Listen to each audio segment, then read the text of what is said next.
In 1873, James Clerk Maxwell published an article titled On Action at a Distance. In this article, he compares and contrasts the different perspectives on how forces are transmitted between two objects. And in the last couple of lectures, we've been looking at these two perspectives. Remember, the first perspective is that of mediated action. That is, for something to push on something else, they must in some way be connected, or there must be some medium that mediates the action between them. The other perspective is on action at a distance, or direct action at a distance. And this is the perspective that one object can push on another object without any kind of medium connecting them. So we've been looking at chapter 30 in A Student's Guide to the Great Physics Text, volume 3. And in the last couple of lectures, we've gone through several arguments for each of those perspectives. And that brought us to about the bottom of page 383. So here we pick up our reading. If the progress of science was regulated by Newton's first law of motion, it would be easy to cultivate opinions in advance of the age. We should only have to compare the science of today with that of 50 years ago, and by producing in the geometrical sense the line of progress, we should obtain the science of 50 years hence. So he's saying, if science obeyed certain laws of progress, then it'd be easy to predict what was going to be discovered 50 years from now. Of course, he's being a bit tongue-in-cheek because he's noticing that you can't predict what's going to happen in science 50 years from now because science itself does not obey Newton's laws of motion. He says the progress of science in Newton's time consisted in getting rid of the celestial machinery with which generations of astronomers had encumbered the heavens, and thus sweeping cobwebs off the sky. So he's talking about the work of Isaac Newton was a revolutionary work in that he came up with a universal law of gravity that was able to explain the motion of the planets around the sun and the Earth's moon around the Earth. And before that, the idea was that the heavenly objects like the planets were orbiting around either the Earth or the sun because of celestial spheres or enormous kind of crystalline spheres on which they were riding, and that's what gave rise to their motion. So he's talking about kind of in the history of science, Newton's work was said to sweep the cobwebs off of the sky. That is to provide another kind of invisible force explanation for why the planets were moving around the sun, instead of the previous mechanical perspective of why the planets went around the sun. Though the planets had already got rid of their crystal spheres, they were still swimming in the vortices of Descartes. Magnets were surrounded by effluvia and electrified bodies by atmospheres, the properties of which resembled in no respect those of ordinary effluvia and atmospheres.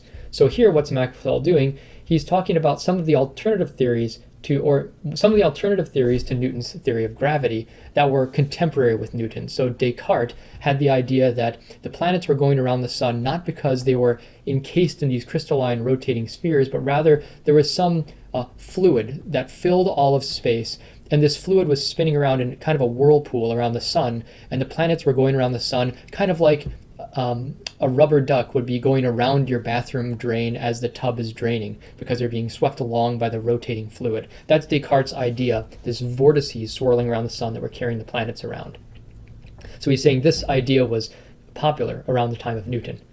And he goes on to say, when Newton demonstrated that the force which acts on each of the heavenly bodies depends on its relative position with respect to the other bodies, the new theory met with violent opposition from the advanced philosophers of the day, who described the doctrine of gravitation as a return to the exploded method of explaining everything by occult causes, attractive virtues, and the like. So it's easy now to say, well, Newton had a very scientific theory, the universal theory of gravity, but at the time it met very violent opposition. Why? Well, think about it.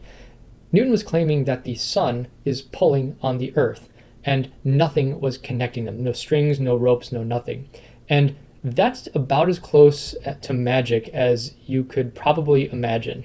There's an invisible force pulling one thing toward another. And so the opponents of Newton accused him of introducing the occult or the hidden back into science that we thought we had gotten rid of with the ideas of swirling vortices going around the sun.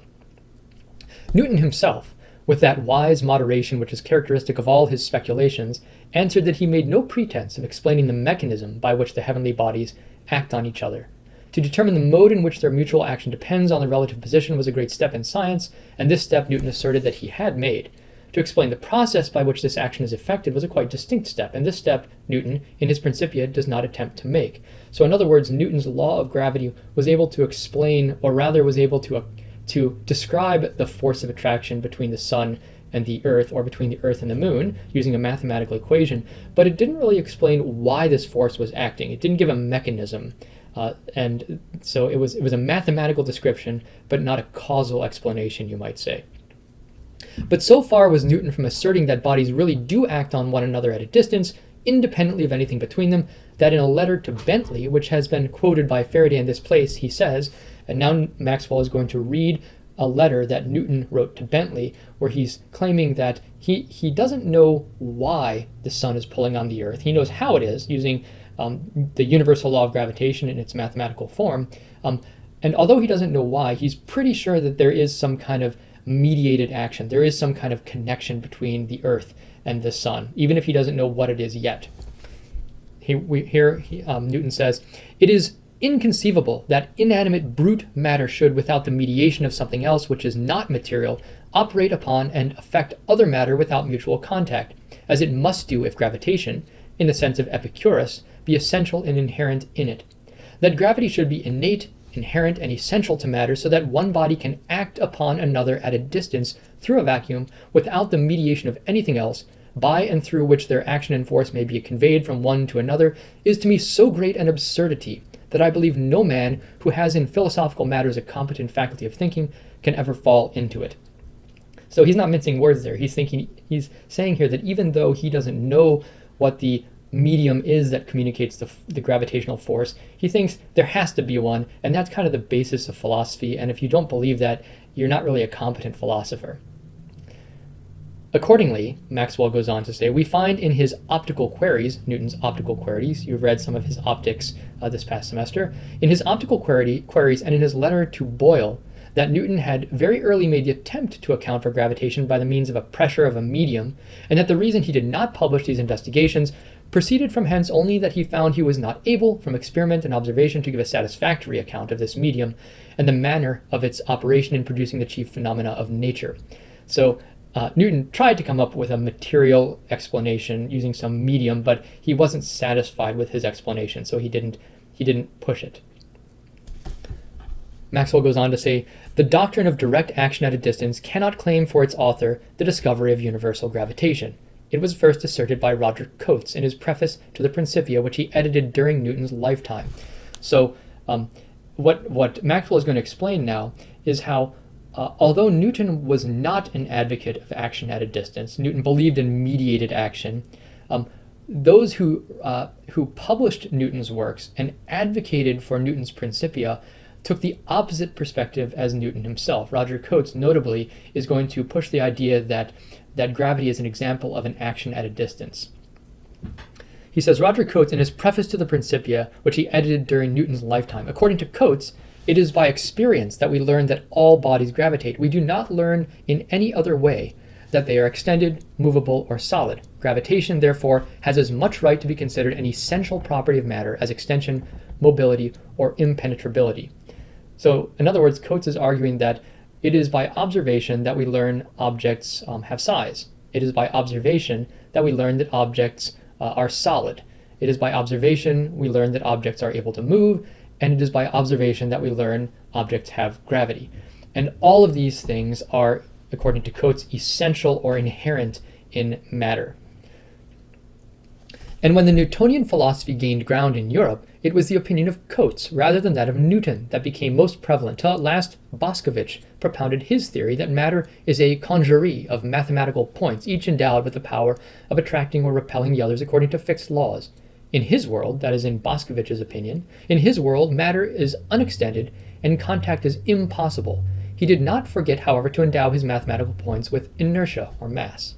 In this, some of the modern representatives of his school have thought that he had not quite got so far as the strict modern view of matter as being but an expression for modes or manifestations of force. So the popularizers of Newton, people like Coates and Bosekov, were advocates of immediate action at a distance, although Newton himself was an advocate of mediated action. Father Bosekov actually has an interesting case. He believes that all of matter is comprised of infinitesimal points, and these points exert forces on other points, but they never, in fact, touch one another, and they're, in fact, points of zero size, so they're mathematical points rather than physical points. So it's a very abstract view of matter. So if you're thinking that that the difficulty in understanding nature is perhaps understanding the mind or the soul. From this perspective, or even from a modern perspective, you might say that really the most difficult thing is understanding what matter really is. And with the advent, I might say, of quantum theory in the 20th century, this abstraction continues to plague science, in that matter, what the nature of matter is, really continues to be increasingly a puzzle.